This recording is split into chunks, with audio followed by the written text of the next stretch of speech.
Hello and welcome to strategy number 9. In today's episode, I'm going to be reviewing the first step in Dan Sullivan's The Strategy for the Scary Time Success Manual. It's this little manual that he sent out to people who follow him. It's only a couple pages and I downloaded it about 2 weeks ago and I've been utilizing it for myself and I've sent it to some of my clients, but I wanted to share it with you. And so what I'm going to do is each day I'm going to read one of the steps that he says for dealing with these scary times. And then I will give examples of how I utilize it in my personal and professional life. Because the big thing I believe too in my consulting is that the things that we work on, you can bring to your personal and professional life. And if your personal life is not in alignment, then your professional life will be off and vice versa. So in his little manual, he talks about this manual helping you to transform your current anxieties and fear into strategic growth, progress, and achievement. And I'm all about moving forward. So the first one that he mentions is number 1, forget about yourself, focus on others.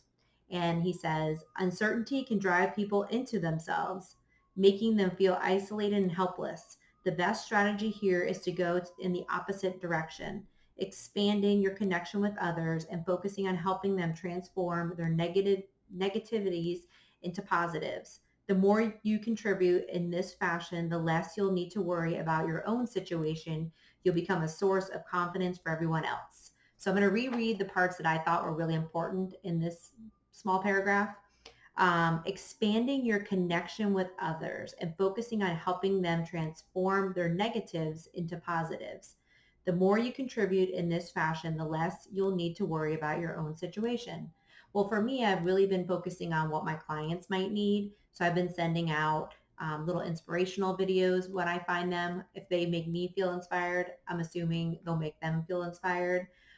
When I was on a walk today, I was listening to a book and thought of some great things for my client. And so I called them today and asked to set up a time just to share with them what I was thinking about.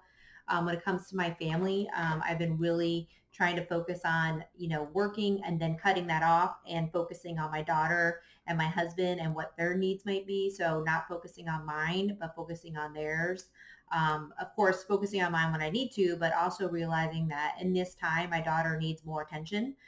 We're doing the homeschooling and there is some excess time. So instead of her being in front of the TV, how could I be more engaged playing a game? And I also have been thinking about other people, like I've explained how I dropped off donuts and things to my mom's house. And then when I see people, while we're riding bikes and walking, anybody I see on the street, I'm always like, good afternoon or good morning. Even if they don't look at me, I always am saying that to make sure I'm getting their attention. So I'm really trying to focus on others. And I notice for myself that when I'm feeling down or I'm feeling scared, I know that if I think about someone else, maybe even think about a friend and just send a nice text message, like thinking about you, hoping you're okay. Or if you have a coworker that you haven't been able to see in a while, sending them a text message, hey, I've missed you. Or even if you've thought about someone where you wanted to connect with them, just picking up the phone, and giving them a call. So what can you do for others? And again, we want to remember, forget about yourself, focus on others. Now, I know that I've told you to focus on yourself in the past and you need to focus on others. So you need to do both of these things, right? And in real life, we can't be extreme in one or the other or else we're not balanced. So in this case, Dan's first recommendation when it comes to his scary guide, his scary manual is forget about yourself and focus on others. So for strategy number 9, what your call to action is to think about what you can do for others today, over the weekend. Where can you go ahead and slow down and be 100% focused on whomever's in front of you? Just seeing how the person in front of you is doing. What could you guys do to interact?